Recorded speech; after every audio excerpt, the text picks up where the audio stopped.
Hey everyone, Wolf Lord Rho here. Today we're discussing the Lion's return with the end of the Arks of Omen campaign.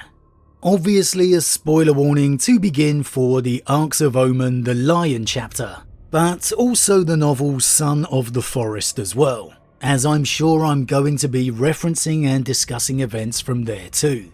As always, I really recommend you read the stories for yourself first, as that's the best way to enjoy the lore for yourself. But with that said, let's waste no more time and just jump straight in. So it took about 2 weeks and 1 refunded order, but finally my copy of the Arks of Omen the Lion arrived late last week. I was finally able to sit down and dive in. It has been hard work, but I managed to get there spoiler free, as always practicing what I preach.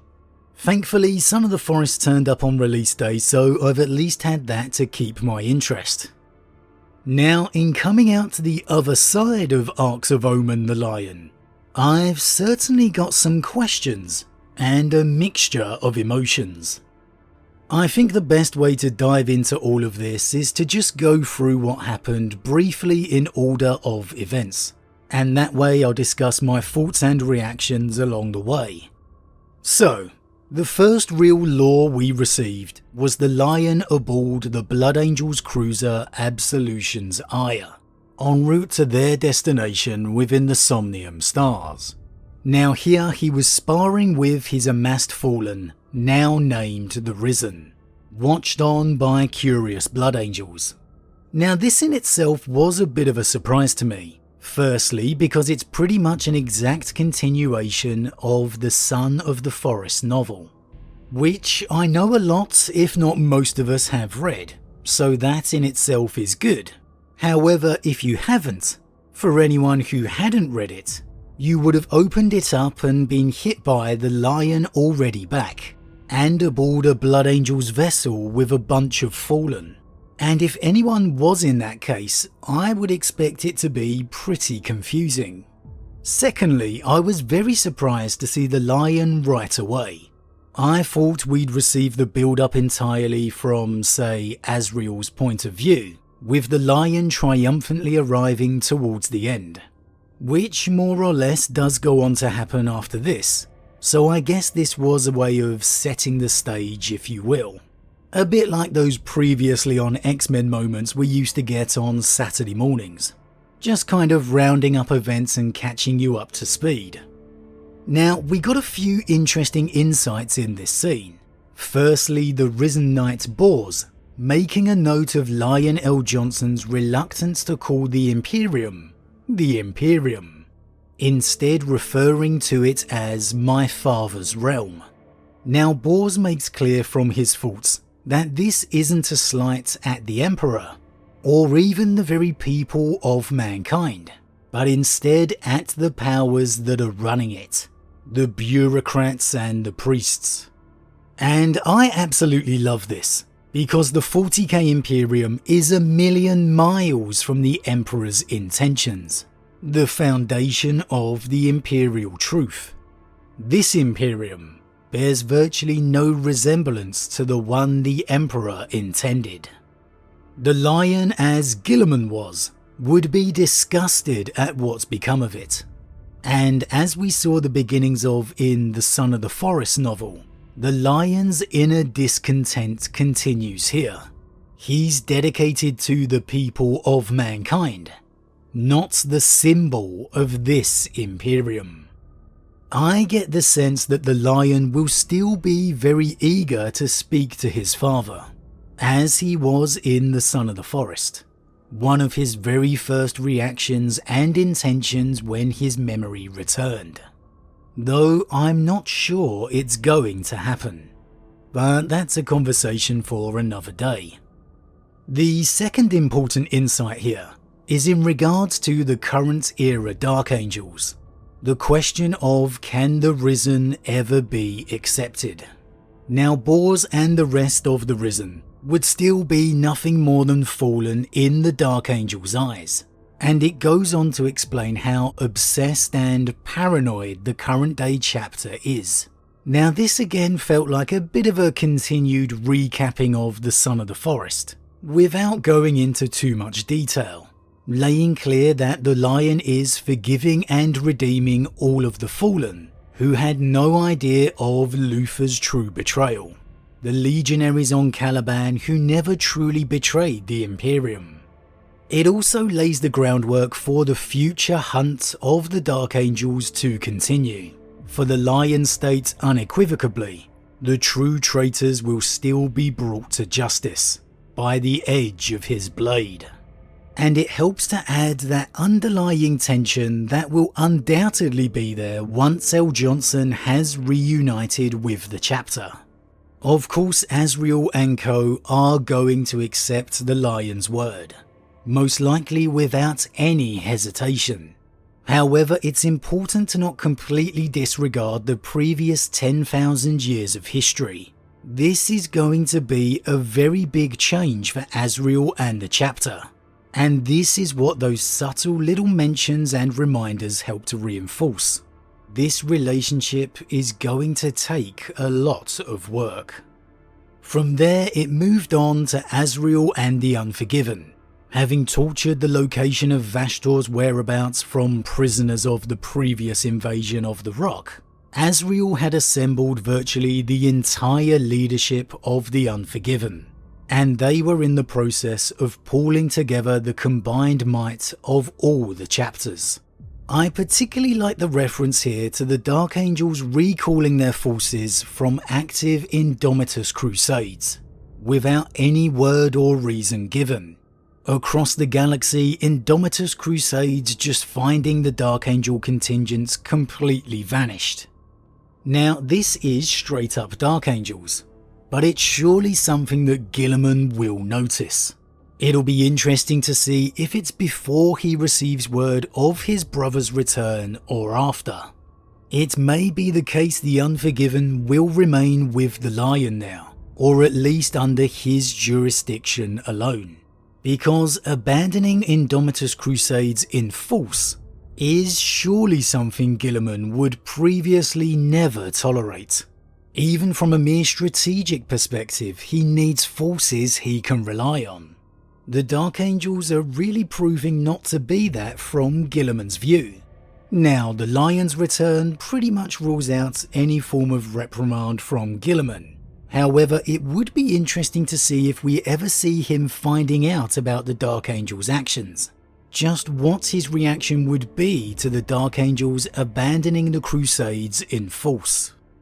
Now, Azrael knew Vashtor most likely allowed this information to be found out, that it was all most likely a trap, that Vashtor intended for the Dark Angels to find his whereabouts. But if it was a trap, it was one the Unforgiven had to risk. And so, after plenty of planning and securing the neighbouring systems, the Unforgiven tactic was decided to essentially arrive in force, warping in before quickly spreading out to avoid ambush, with reinforcements back in neighbouring systems in case the worst came to the worst.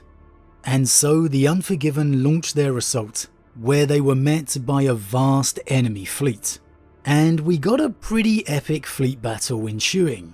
Now here's where it got particularly interesting, because the planet the fleet was defending was a remade Caliban, or at least some corrupted version of it. Now how Vashtor had assembled all these broken and shattered parts of rock and debris, remaking the ancient world as it was, only he knows. However, it's become very much a demon world, with all the artifacts his Arks have been out acquiring over the past few months, now somehow empowering the world, which Vashtor names Wormwood. And this was the moment of the big villain explains his grand plan scene with Abaddon and Vashtor. Now for me it was slightly confusing as Vashtor loves to talk in riddles, but essentially, from my understanding, the artifact Vashtor needed from the rock was the T'Kulcha engine.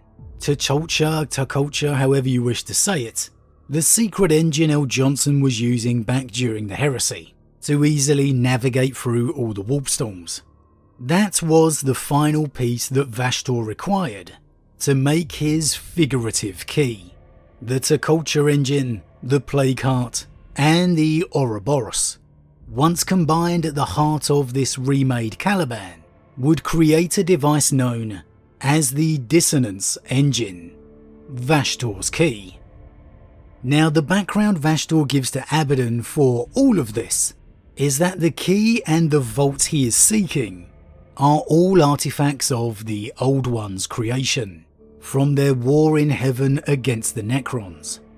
Now, so powerful were these devices, the lesser minds that followed the Old Ones after their demise hid them away, terrified at their power. The vault was locked and the key was broken and scattered. It's not explicitly stated, but to me, these lesser minds who followed the Old Ones as masters absolutely has to be the Eldari. Not only because we know the Eldari were the creations of the Old Ones, but also because this dissonance engine, once created, can seemingly bore through the webway, as Vashtor states, until he finds the so-called vault, where it is seemingly hidden. So, it appears the vault is somewhere within the webway, which again makes it odds-on to me that it was the Eldari who hid it all in the first place. Now, I don't know what I was expecting with all of this, but it certainly wasn't that.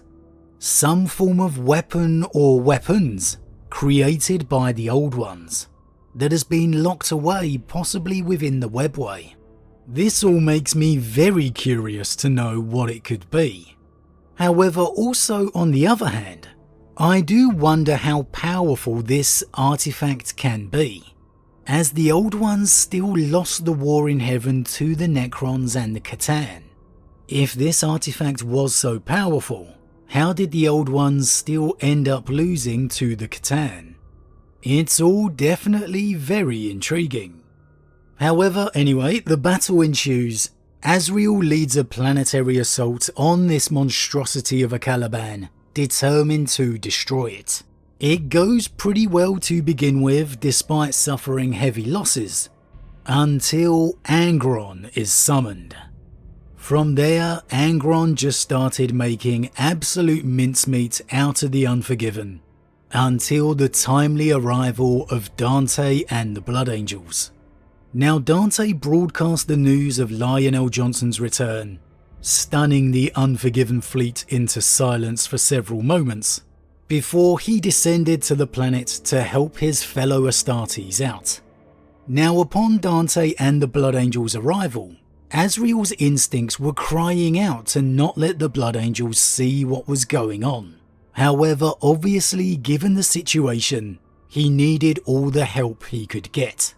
But I found that immediate initial reaction of Azrael to be very telling of what the Dark Angel's nature has become.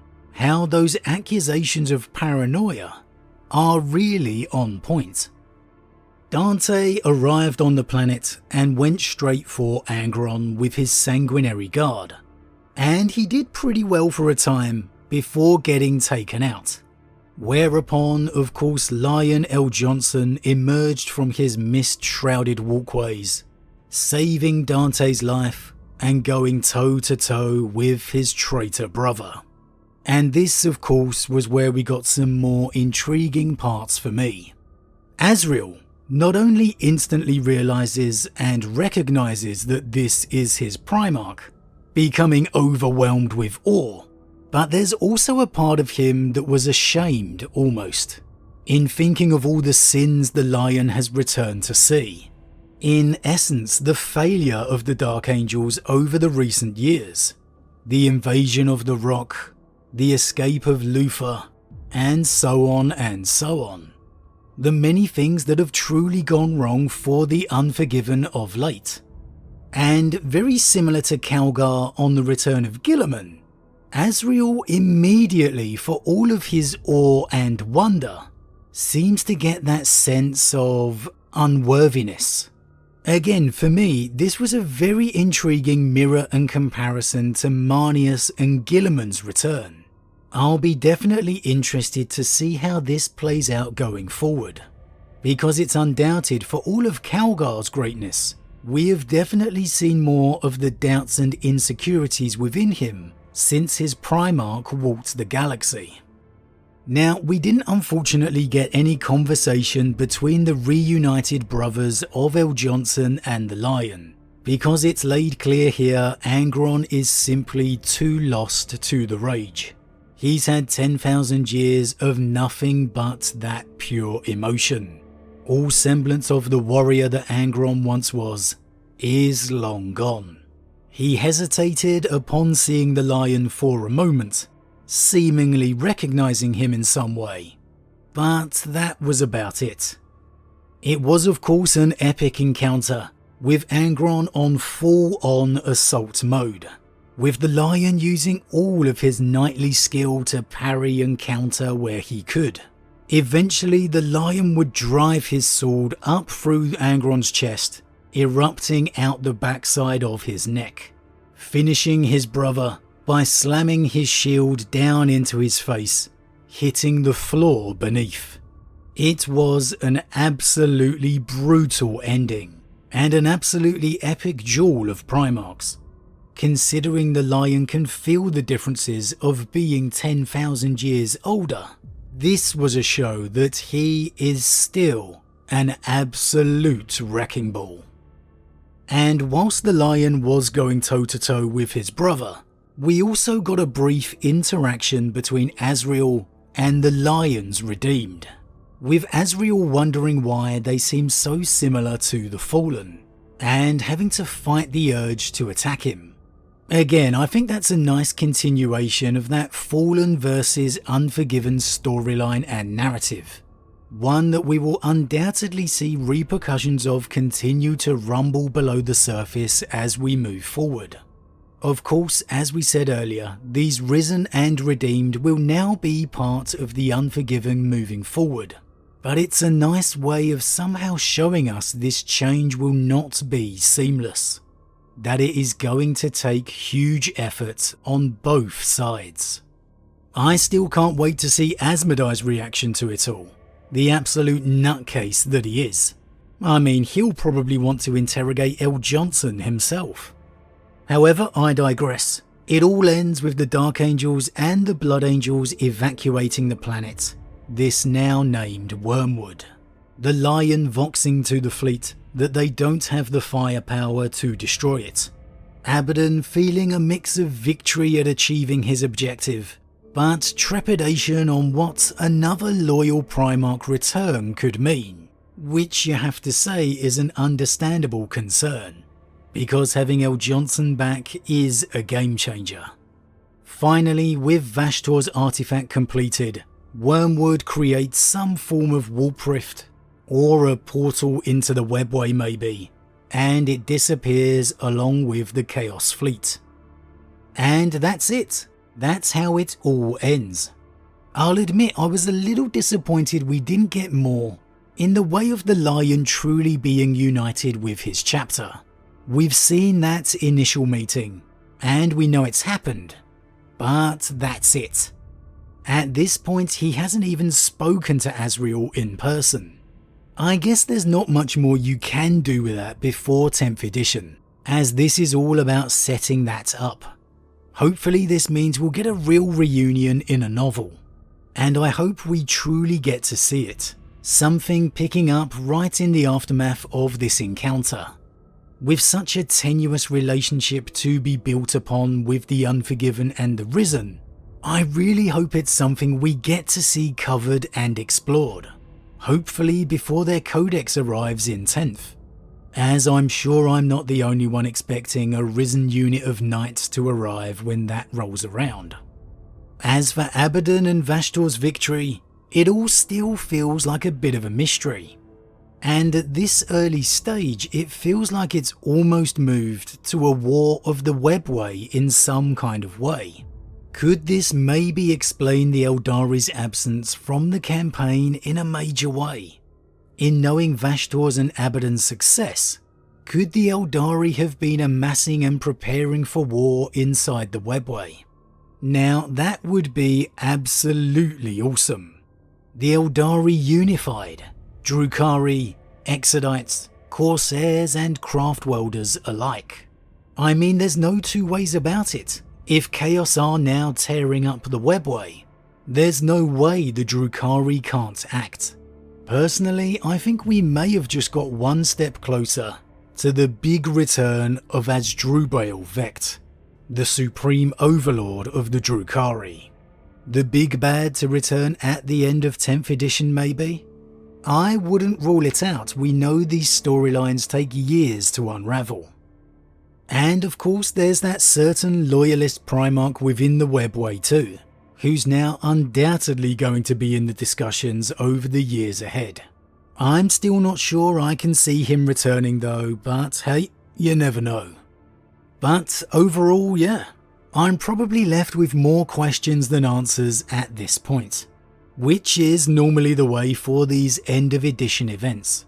Again, in terms of the Lion's return to the chapter, I just hope it doesn't skip these early interactions. I hope we get to see how the reunion with the Unforgiven goes, and how the message on the Fallen is told, received and accepted. I really hope we get a novel on this early time, because this is pivotal to the Dark Angel's lore. But there we are, the Lion's back, with the Unforgiven at least. The big reunion with Guilliman still to come. Abaddon and Vashtor still won. They are now quite possibly within the webway.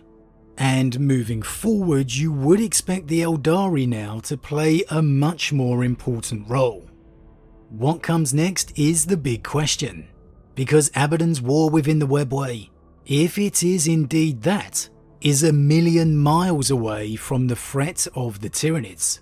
Here now, we have two major storylines about to erupt as we move into 10th. One perhaps a truly grave threat to the physical galaxy, and the other to the webway. But as always everyone, what did you think? What did you think of the culmination of the Arks of Omen campaign? What are your thoughts of the Lion's return to the Unforgiven? And what do you think is next after Abaddon and Vashtor's victory? Is it time for the Eldari to take a much more major role? And just what artifacts of the old ones do you think are locked away? As always, leave your thoughts in the comments below. Huge thank you to all my subscribers, your support truly means a lot to me, it really does. If you're new, please consider subscribing to help the channel grow. And if you enjoyed this particular vid, then why not drop a like on it too. With that said, I am off, and I'll see you all again real soon.